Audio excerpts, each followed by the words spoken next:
Back to Miller. Oh my goodness. Herbert. Sidearm sling, and it's a touchdown. Tyrese Maxey.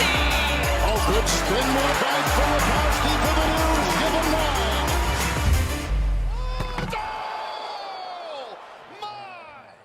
Hello, everyone, and welcome back to the Beef Up Front podcast here on Pick Swap Media, your weekly college football show hosted by Ryan Coyle and Joe Kmetz, as we present to you our top 5 games of the week, and then we throw in our top group of 5 game in the week. We also include our dog of the day and our locks of the week at the end of the show.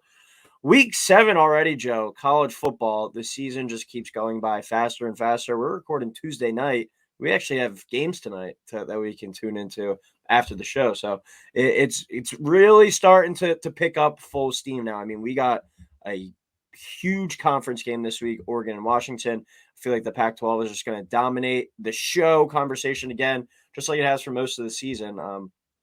But we're really getting rolling. Conference play heating up.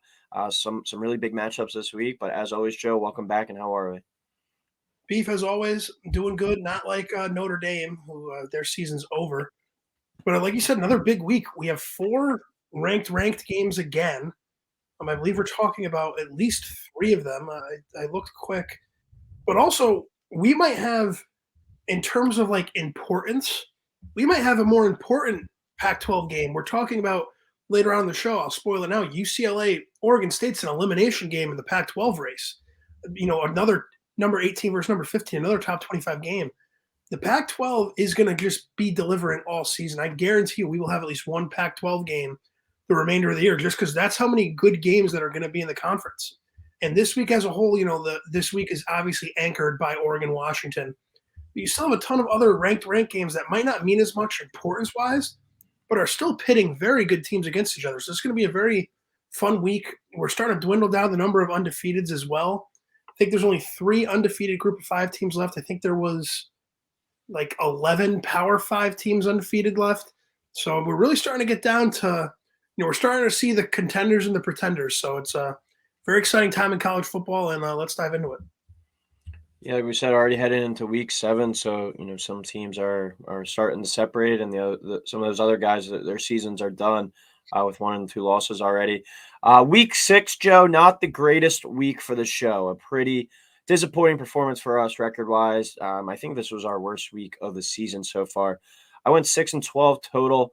I went 3-3 straight up, 2-4 against the spread, 1-5 on my over-unders. Went 0-1 on my dog of the day with Missouri. They were in it till the very end. That would have been a nice plus 220 hit. And then 0-1 on my lock of the week. I have officially this week, Joe, banned myself from giving out a lock of the week. I have not hit one since week 0. And the funny thing is, the week 0 one, I took the over in that USC San Jose State game. And I was like, I honestly might just take this every week, and I probably could go, 8-4, 9-3, something like that. And I think USC has hit the over every single game except the one after that, the Stanford game that I made my lock of the week.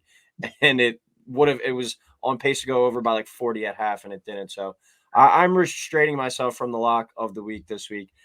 You went 7-11, 1-5 straight up, though. You did not come to play picking your winners. That's got to be my worst. Like in all our 4 seasons, that has to be maybe the worst ever straight up. I think combined, though, this had to have been our worst week ever doing this. It's the college football portion of the show.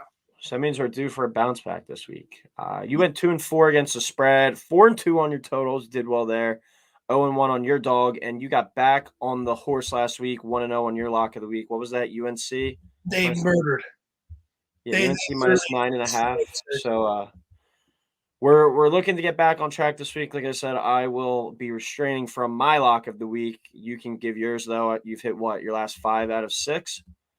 Yeah, 5 out of 6, and then the week 0 that I called on the show wasn't going to hit. The UMass New Mexico State game turned into a shootout. The 2 ugliest teams ever, and I don't think UMass has won a game since. So, all right, well, we'll get into week 7 now. The headliner of the week is actually the first game that we're going to be talking about. Kind of a weird 3:30 kickoff for these 2 teams out on the West Coast, but is what it is. You have the number 8 Oregon Ducks at number 7 Washington, 3:30 kickoff on ABC. Washington is a 3-point home favorite here. Over-under is 67.5. Joe, who wins the Pac-12 showdown in this matchup? I'm going with Washington here, 42-41. I think this is going to be a 1-point game. I'm going to take Oregon to cover the spread. I'm going to take the over here. I feel like if you don't take the over, you just don't like fun. One stat to lead this off. This is from the Bear, Chris Felica. This game is the first Pac-12 matchup of teams 5-0 or better since 2004 when USC beat Arizona State. Just for comparison, that's happened 15 times in the SEC since then. But still, been a long time since the Pac-12 has had this many elite teams at the top. And we're not even talking about USC in this game. This is who the winner of this game, either Penix or Bo Nix, is you're going to see their odds completely skyrocket. So kind of like how Coyle is Mr. Sharp giving out, Jackson Dart, Heisman and all this.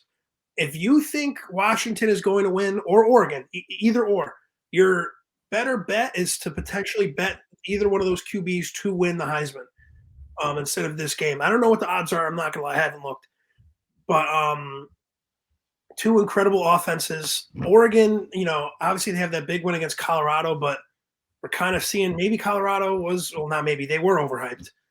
Shador flexing his $70,000 watch to the 1-5 Arizona State student section. Kind of love the move. Though. I know I'm talking crap about it.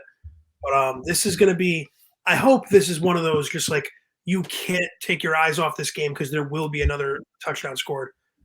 And it's so cool to see Michael Penix, who looked like he was left for dead at Indiana, turn into such an electric quarterback here out in Washington, out in Seattle.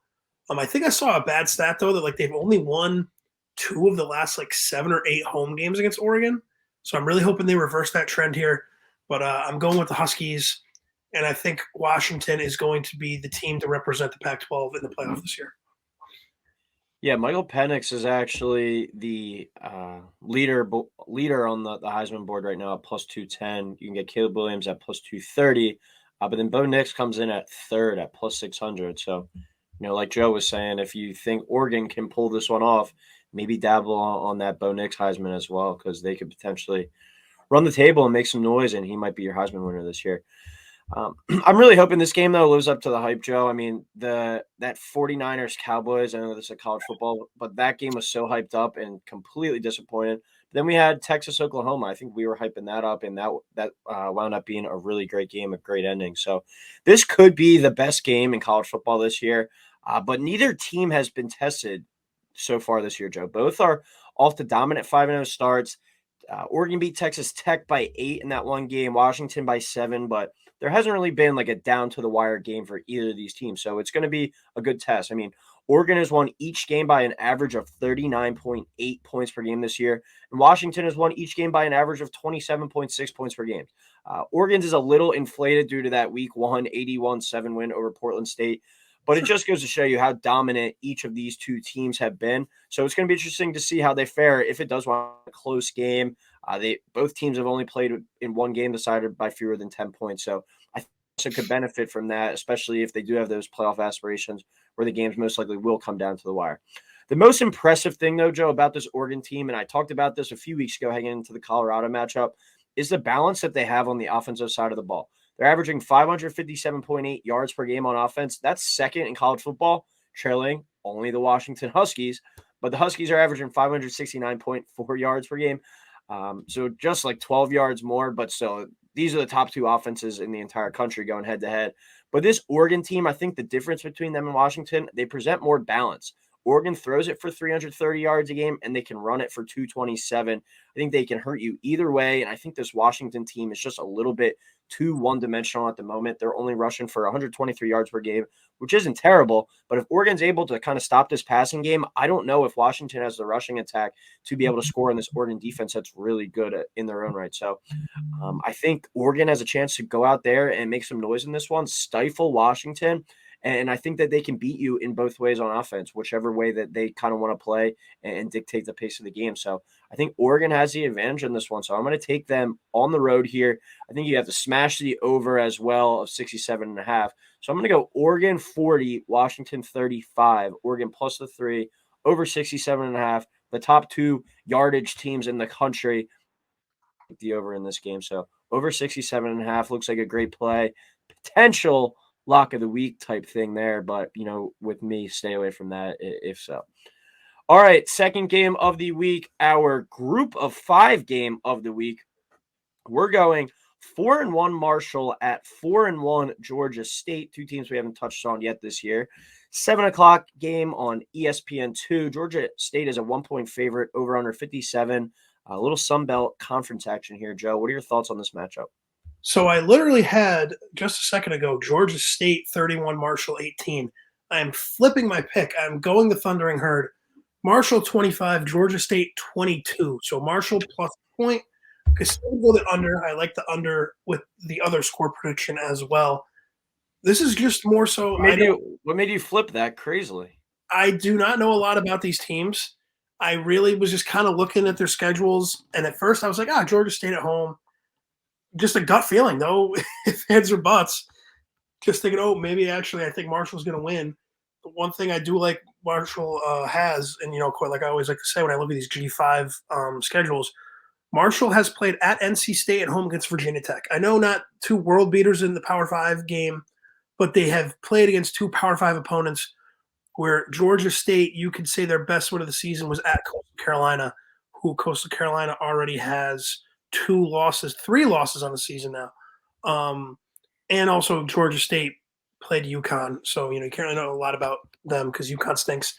But I just think Marshall, with the strength of schedule, they're kind of used to this going on the road. I doubt that Georgia State has a big home field advantage. And if they do, you could play this clip when I look like an idiot and Georgia State wins by 40. But I'm going to go with Thundering Herd here. I think Marshall is in a really good spot in the Sun Belt. And I keep forgetting the Sun Belt still has divisions. These 2 teams are in the same division in the Sun Belt East. They're in the same division as James Madison, who's undefeated, but is still ineligible. The dumbest rule on planet Earth. Because they came up in competition, they're getting punished for beating that higher competition. But I'm going to go Marshall here, and they're going to have an inside track at the Sun Belt East after this one.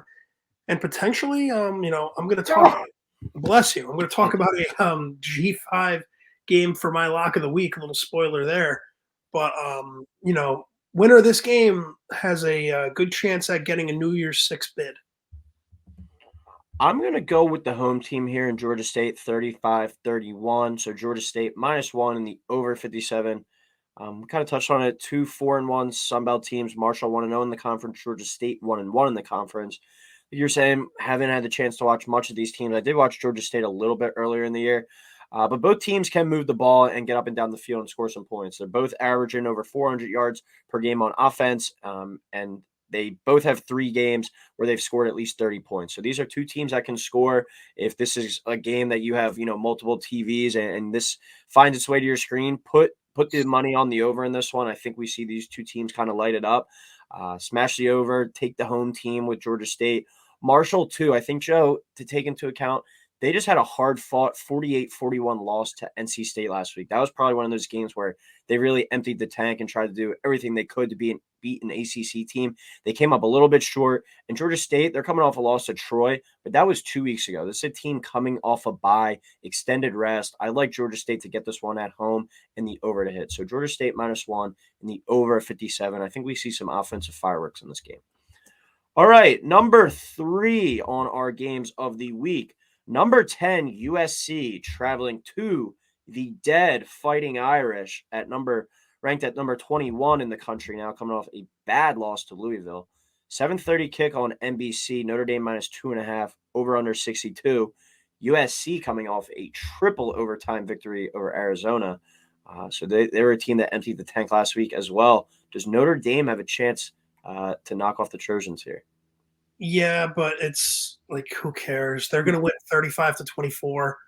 Notre Dame -2.5, under 62. This is just like Notre Dame did this last year when Clemson came to town. They obliterated Clemson after being dead in the water. Now, granted, they had lost to Marshall already earlier in the year, but Notre Dame is dead. They've been hearing smack all week on Twitter, on everything from the fan base. I saw a report that this is coming from like one of the Inside Notre Dame pages that Marcus Freeman, the honeymoon is over. So now, like, apparently there's pressure on Freeman to need to start like winning bigger games. USC also, their defense. I just don't know how it's so bad. I don't know how they still have Grinch as a defensive coordinator there. It's insane. You're wasting Caleb Williams, who could potentially win back-to-back Heismans and potentially not make the playoff both of those years because the defense is that bad. Like, Oregon and especially Washington are gonna have put up war crimes against this defense. It's gonna be insane. Notre Dame is, they need exactly that. They need to play a bad defense. I said it last week and I was wrong. I think this loss to Louisville is going to somewhat rally the team. And now that they like aren't playing, like there was a lot of times where I feel like against Duke and even Louisville, they were playing not to lose early. They weren't being aggressive. They just didn't look, they've just been beaten up. This is going to be one of those games where it's like, you know what, win or lose, it's not going to matter for our playoff hopes. Let's just go out there on national TV against a big-time rival and try to get a win. So I'm going to go Notre Dame here, even though I don't really know anymore. Like, if they win, yay. If they lose, who cares? I feel like that's just a Notre Dame fan pick there and nothing more. Is that accurate? I'm going USC. I'm going to take them 41-30. So USC plus 2.5 over 62. USC still has a lot to play for, and even if they do get tripped up in the Pac-12, which I do think will happen at least once, if you get this win, I don't care if Notre Dame finishes 9-3, 8-4, or whatever. That's still going to be an impressive win, more so than what Washington or Oregon has in the non-conference, as we kind of touched on their games up to this point. They haven't really played anyone yet. This would be a big-time win still for USC because I do think Notre Dame, regardless, by the end of the year will be an 8-4, 9-3 type squad. So I'll go 41-30 in this one. USC plus 2.5 in the over 62. I definitely do not think this USC team will finish the season undefeated, but I don't think this is the week where they slip up. I'll take them over this Notre Dame team that is dead in the water. Irish had that chance last week to pick up another impressive top 25 victory. My whole thing with them was they lost that heartbreaker to Ohio State, but then they found the way to come back, bounce back, and beat a pretty good Duke squad. They had another chance to beat a Louisville team that was found in the top 25 last week, and just fell short. They didn't come to play last week and had any chance of a playoff berth. And then USC needed the triple overtime, like we were talking about, to beat a mediocre at best Arizona team. And USC still has to play Utah, Washington, Oregon, and UCLA all after this game. They still have tough games coming up, so there's no room for a slip up here.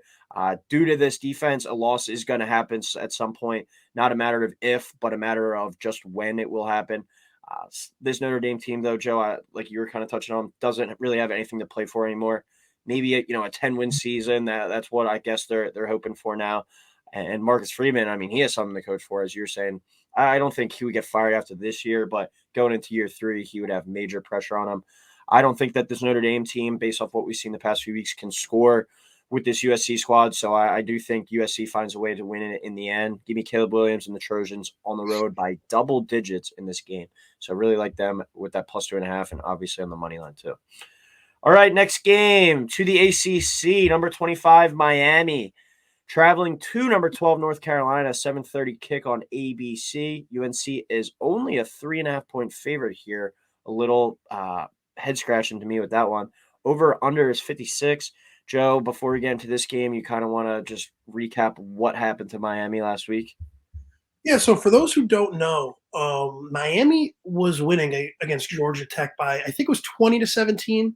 They were up 3 points. I don't know the exact score off the top of my head. Yeah, 2017. 2017, they had the game won. They were big-time favorites. Doesn't matter. In college football, win is a win. You get the win, you're going into a top 15 team in UNC with a chance to really boost your resume. And you still have Florida State later in the year. Mario Cristobal and his offensive coordinator talking. They're saying, we're going to run another play. There's like 30 seconds left, by the way. I don't know if I said that. 30 seconds left to have the ball, but the play clock, they would have to run at least one knee, and then the game would be over. They decide to run a play. The O-line coach is coming over screaming, take a knee. They both act like he's invisible. Run the play. Run the ball. Running back fumbles. Georgia Tech gets the ball at the 20 at their own 20 with about 20 seconds left. They run 2 plays. Georgia Tech wins on like a 50-yard bomb, beats Miami at home. Fans are literally throwing, you see on the camera at the Georgia Tech pile in the end zone, fans are throwing beers, waters, everything at the players. They're freaking out, booing. Maybe like the worst loss of all time, not being hyperbolic, not being crazy, the circumstances where you just had to take a knee. It's not like there was 2 minutes left and they turned it over and then, Georgia Tech won. There was 30 seconds left on the clock. Take a knee, win the game, go into this game as a potential top 15 team. Instead, you lose to a Georgia Tech team who has lost to Bowling Green on their schedule already. And now I don't know how, I'm scratching my head, the fact that Miami is still ranked. I think it's crazy to me.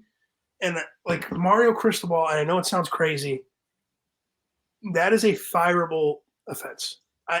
I don't care. I know he's been very good at Oregon. He's always had him in the top 25. Wasn't able to win the big game, but it's okay. Goes Miami. Had him pretty good this year.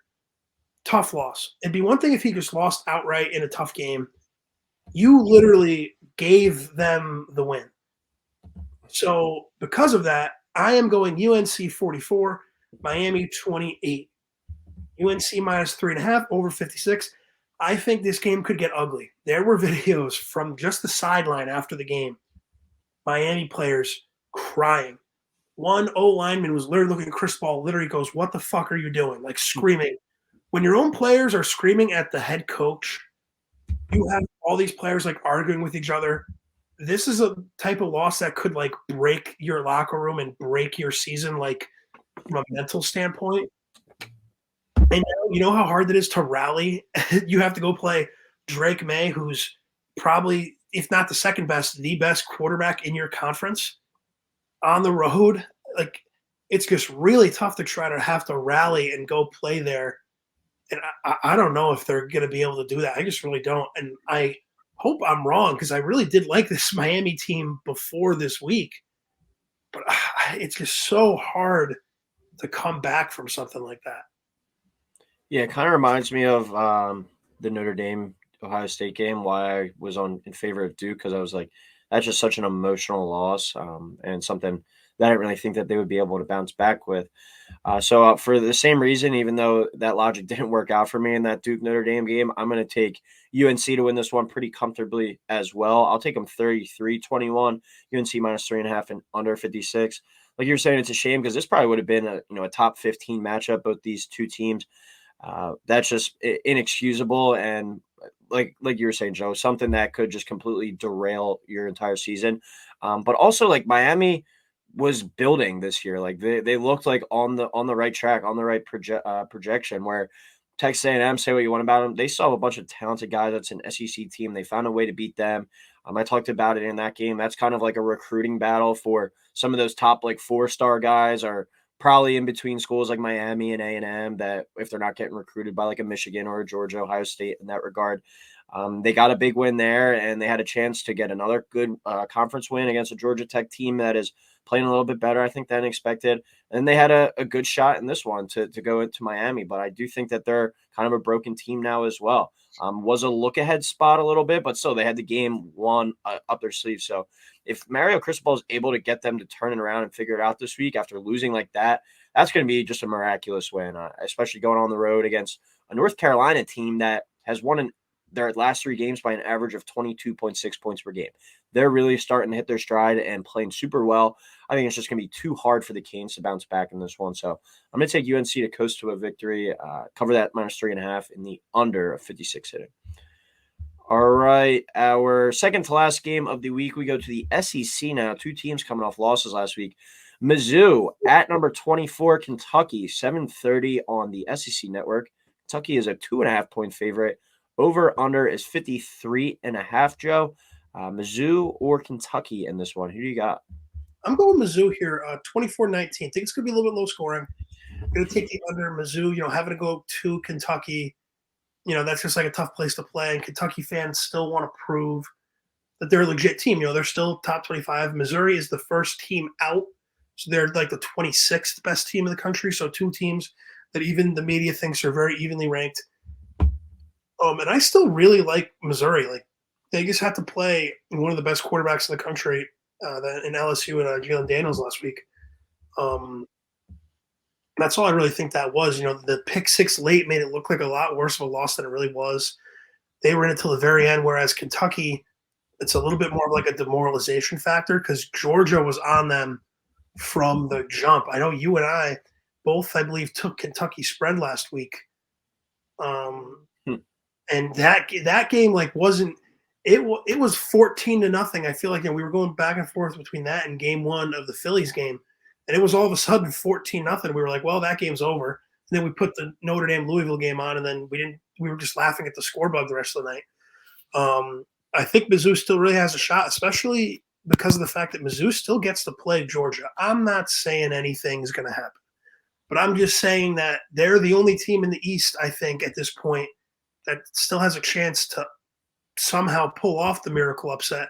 We remember last year at Mizzou, Georgia needed to escape late. But that being said, I'm going Missouri here. I think they're a little bit better than Kentucky. I think Kentucky, kind of like we do with them every year. Oh, are they legit? And then they go play Georgia and lose by 30. So give me Mizzou. Yeah, looking at Mizzou's schedule right now, as most teams are getting into the conference play stretch, this is a pivotal stretch coming up at Kentucky. Then they host South Carolina, at Georgia, they host Tennessee, they host Florida, and they go to Arkansas. I think if all shakes out, this could be a 9-3 team, and for Missouri, that's a great season. But I think getting this win and bouncing back from last week's loss to LSU will be huge in terms of getting there. I do like Mizzou better than this Kentucky team after last week, so I'm going to take them on the road here as well, 30-21. So Mizzou minus 2.5 in the under of 53.5 hitting. I do think it was a little bit of a slice of humble pie for both Kentucky and Missouri last week. They dropped games to a couple of the big boys in LSU and Georgia, but completely different fashions, as you were touched on. Mizzou just didn't have the firepower to keep up with LSU at the end, where LSU has been terrible on defense this year. If they've had a competent defense whatsoever, they would probably be undefeated. They probably would have, who knows about the Florida State game, but they would have beat Ole Miss if their defense could have stopped a soul. But they can't do that, and it's weird because they have so many future NFL guys on that team. But Mizzou has a good offense and a capable enough defense, I think, to slow down this Kentucky team where we saw last week just absolutely manhandled. And that kind of going back to that Notre Dame game, just a loss, and with the Miami as well, just a loss that really kind of demoralizes your team because it seemed like Kentucky was feeling themselves going into that one, that dominant win they had over Florida, and now they're kind of back to, all right, maybe we're just an 8-4 squad that beats South Carolina, Vanderbilt, and a team like Mizzou in the past. But I think Mizzou kind of changes it around this year. Brady Cook, he's a guy that's not getting enough attention, I think, for how well he's played. He's playing some high-level quarterback for Mizzou right now. I'm just more confident in this team despite being on the road. The one thing I would say to watch in this one, they do have a pretty strong run defense. They're only allowing 108 rushing yards per game, and Kentucky is a team that's only going to win if they're really able to run the ball like we saw they did a few weeks back when they ran for over 300 yards against Florida. I think that this is a good matchup for this Missouri team, and if it does wind up kind of get into a shootout, I do think that they have way more firepower than Kentucky right now. So I'm going to take Mizzou to win this one pretty big, minus 2.5 and the under 53.5 hit. All right, final game of the week, number 18, UCLA traveling to Corvallis to play number 15, Oregon State. 8 o'clock kickoff on Fox. Oregon State is a 4.5-point favorite, over under 54. And Joe, like you were saying, this is a elimination game for the Pac-12 title race. So what are your thoughts on this matchup? I'm going Oregon State here, 27-24. So I'm gonna pick UCLA to cover the 4.5. Maybe on Saturday after I've had a couple of drinks, I might be betting the other way around. I'm gonna take the under in this game. I am pretty confident about that. But DJ last week against Cal, I know it was Cal, but he never had a game like this last year at Clemson. 19-25, 275 yards, 5 TDs, no interceptions. He's had a very good year. He's only had 4 interceptions so far in the season. Another huge game in Corvallis. And I think with these top flight Pac-12 teams, I think that's going to kind of just be the trend. If they're playing at home, take that team against the other top flight team. That's why I'm kind of taking Washington. That's why, later in the year, even though I don't like USC's defense, I still might take USC when they play Washington, depending on what happens. But I do really like Oregon State here. Those fans are starved of, really any success. And now the fact that they get to taste it, they're going to be out in full force again. I think UCLA is good, not great. I know they were at home against Washington State. Maybe, Washington State got a little bit ahead of their skis for a little while. So I'm going the Beavers to win another tough-nosed primetime game against another really good Pac-12 opponent. And this is, looking forward to the schedule. I'm not going to say the words that I used for Washington State and curse them once again, but their upcoming schedule going into their last two games, they host Washington and go to Oregon. But going in, they have this game, then they have Arizona, Colorado, and Stanford. So if you win this game, you set yourself up to go into those last two games of the season in a pretty decent spot. So this is a very pivotal game, not only for the elimination, but also for your remaining season ahead. As John Rothstein says, put yourself in position to be in position there. Exactly. I'm going to go with Oregon State in this one as well. I kind of got a bunch of little stats and nuggets on this game that we'll get into, but I'll take Oregon State 28, UCLA 21. So I'll go Oregon State to cover that -4.5 and under 54.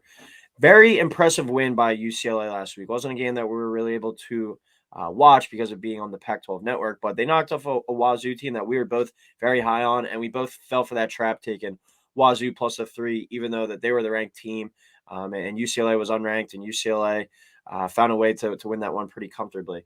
UCLA, this team is just kind of hard to get a finger on, I think, right now, especially because they're playing a freshman quarterback. And stylistically, they're built different than past Chip Kelly teams. I mean, if you take out that 59-point performance that they had against NC Central, the most points UCLA this year has scored is 35. And they're only averaging 30.6 points per game on the year.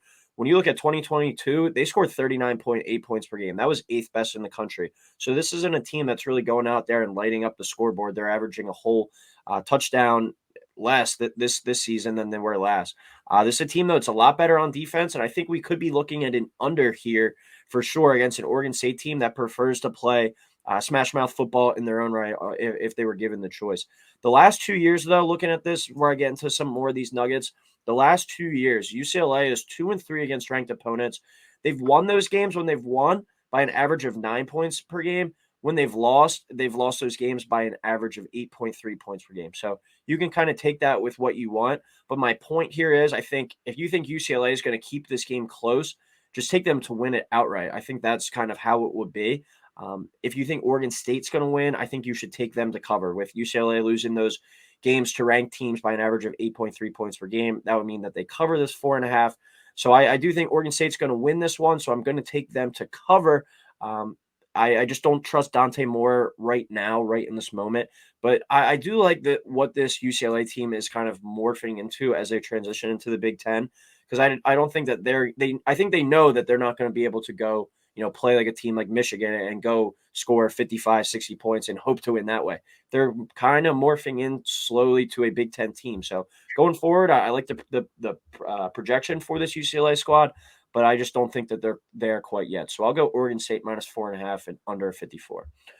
All right, we get into not our locks of the week, but our lock of the week. I'm sitting out on this one, and then I will come back next week and win it. Side note, I will take the USC over and go back to the winning, hopefully the winning formula. But Joe, what is your lock of the week, the lone lock of the week on the show this week? So my lock of the week, I need to shout out what, in my opinion, is the G5 game of the week. Wyoming is heading to Air Force. See, I saw this one on there, but it was a 10.5 point spread. Scared me off a little. The Marshall, Georgia State, only a 1. I think it might be a little bit closer. I do agree with that. That's why my lock of the week is Cowboys plus 10.5. I'm not saying they're going to win the game outright because they're coming off a huge win last week against Fresno State and having to go to Air Force where, I mean, I would love it if Air Force wins this game. That would be just such a cool story. You want to talk about storylines in college football, one of the service academies having an incredible year would be up there. I think this Wyoming team is really good. I know I said it last week, but now they have a win against a team that was ranked in the top 25. They have a win over Texas Tech. And I know it's tough adding a 21-point loss to their resume, but going into that fourth quarter, they were tied at Texas. So this is a very good team, nothing to scoff at. They have a bye after this week. Then they play Boise State. But another, I was talking about it with Marshall and Georgia State. I feel like I kind of always bring it up when talking about G5 teams. Winner of this game especially has an inside track at that New Year's Six bid. For those who don't, know, the best Group of 5 conference champion gets an automatic bid to a New Year's Six bowl game. That's Rose Bowl, Cotton Bowl, Fiesta Bowl, whatever. Like last year, Tulane played in the Cotton Bowl and they beat USC. So you could see one of these two teams playing on New Year's Day or the day after New Year's or whenever the games would break. And that's a really cool story to see. And I think Wyoming is really good. I definitely think 10.5 is a lot of points. That's nothing against this Air Force team who has just gone out and dominated. Besides Sam Houston, actually, no, they won every game by double digits. This is a really good Air Force team.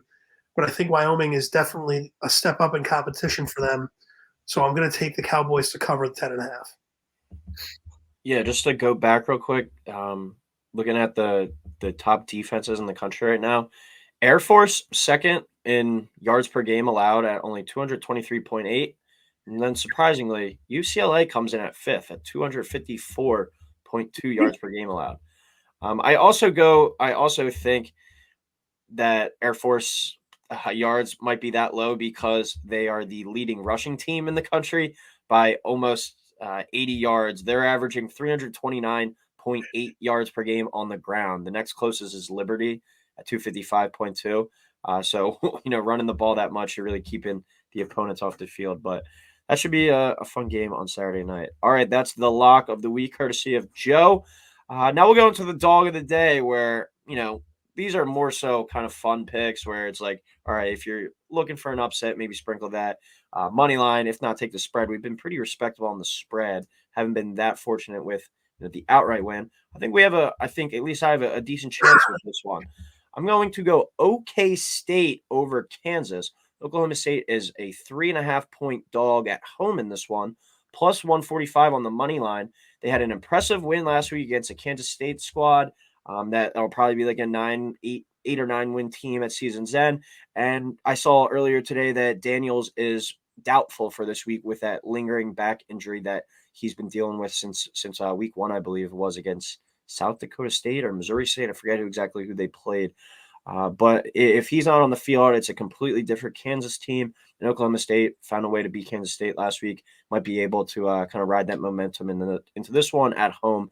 So I'm definitely going to take them with the plus 3.5 there. But I do encourage you to look at plus 145 on the money line if you're looking to have a little fun this weekend. My dog, we will be going to the ranks of the MAC once again. I feel like I've had a couple of I think the majority of my dogs have been G5 this year. That's why I probably haven't hit a dog this year. I'm going Western Michigan, plus 280 at home versus Miami of Ohio. Just for the simple reason that Gabbert's younger brother, who's the quarterback of Miami, had the audacity to say, we're the real Miami, and then the Hurricanes just kicked the crap out of them week 1. And it's also the MAC. I feel like, you're bound for, like, Miami of Ohio is a 5-1 football team. The MAC has 3 5-1 teams. All of them are going on the road this week. So one of them I think is bound to lose, but I just don't know which one. So I'm kind of picking Miami of Ohio to be the one that loses this week to the Broncos. All right, well, that will do it for another episode here of the College Football Show on Beef Up Front. Another loaded episode, having you covered as always with all the main storylines. Any last second comments, Joe, before we head out? I know I say it every week. Enjoy it. We don't got what was it? Like, there's only a finite amount of football. You have college and you have the NFL, and then all of a sudden you're going to be looking up Super Bowl Sunday, being like, man, I really wish there was more football. So just enjoy it. Like I said, another loaded slate. We've been very spoiled this year as well as college football fans. There have been a lot of good slates, a lot of top 25 matchups. We haven't really had, a week where it's like, oh, the best game is like USC taking on Arizona State. Like, we've been very lucky. So, just enjoy the football. College football's been very entertaining this year. Coyle brought it up on Twitter. College football is like more entertaining than a lot of NFL games now. So really, like, if you're not that big into college football, just sit down and watch college football for a day. You'll be hooked. Yeah, and looking ahead to next week, I mean, next week's show is going to be another loaded one. You got Penn State, Ohio State, Duke, Florida State, Utah, USC, Tennessee, Alabama. We'll see what happens with Clemson this week in Miami, but that could be another ranked game. Washington State plays Oregon. Ole Miss plays Auburn. There is a lot more games to get into next week. So, as always, we'll have you covered. But thank you for listening. Please like, subscribe, and we'll talk next week.